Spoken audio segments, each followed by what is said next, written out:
और अब सत्य और तथ्य, पहलगाम में जिस तरह से हिंदुओं को निशाना बनाया गया वो अलार्मिंग सिचुएशन का हिस्सा है।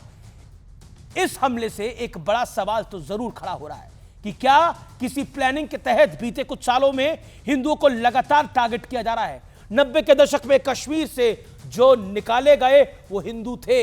बांग्लादेश में शेख हसीना का तख्ता पलट के बाद जिन लोगों को टारगेट किया गया वो भी हिंदू ही थे।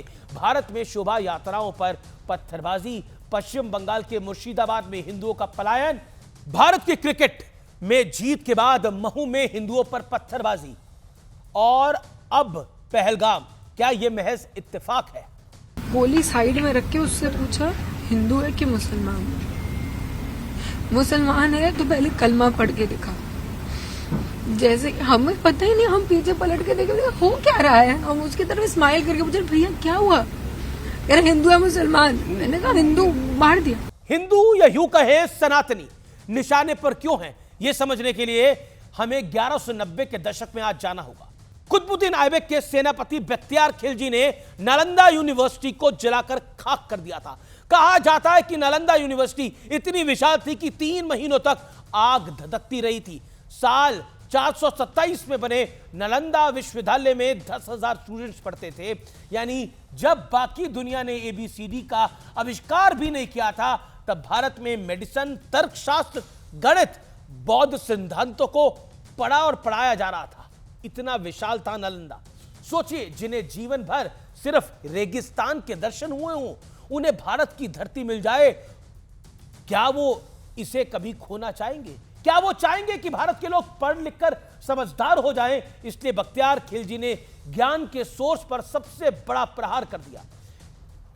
यही चलन औरंगजेब के दौर में भी देखने को मिला। मसीरे आलमगीरी के मुताबिक औरंगजेब के आदेश पर ही काशी विश्वनाथ और मथुरा में विध्वंस किया गया था। डर औरंगजेब का भी यही था, कहीं ब्रह्मांड के पहले और इकलौते और असली लाइफस्टाइल गुरु वासुदेव श्री कृष्ण की शिक्षा पाकर हिंदू औरंगजेब की सत्ता को ही चुनौती ना देने लगे। इसके बाद स्वामी विवेकानंद सरस्वती ने शिकागो में अपनी फेमस स्पीच दी और दुनिया को वासुदेव कुटुंबकम का बड़ा संदेश दिया। अब सोचिए, जिन देशों की इकोनॉमी हथियार बेचकर चलती हो, उन्हें यह वर्ल्ड इज वन फैमिली वाली थ्योरी कैसे पसंद आ सकती थी? इसलिए उन्होंने भारत के खिलाफ युद्ध में पाकिस्तान को हथियार दिए, ऐसे ऐसे टैंक्स दिए जिन्हें अभेद बताया गया। लेकिन भारतीय सेना के वीर सपूतों ने जो बोले सो निहाल और सत श्री अकाल और ज्वाला मां की जय के उद्घोष के साथ उन टैंकों की वही कब्र बना दी। भारत से नफरत करने वालों की परेशानी दरअसल भारतीयों का ज्ञान है। उनकी परेशानी हमारी सनातन संस्कृति है। वो भारतीयों की बौद्धिक सुप्रीमेसी से परेशान है, जिसके समकक्ष दुनिया की शायद कोई सभ्यता खड़ी नहीं हो सकती। और यह मैं बात बहुत जिम्मेदारी और ज्ञान से बोल रहा हूं।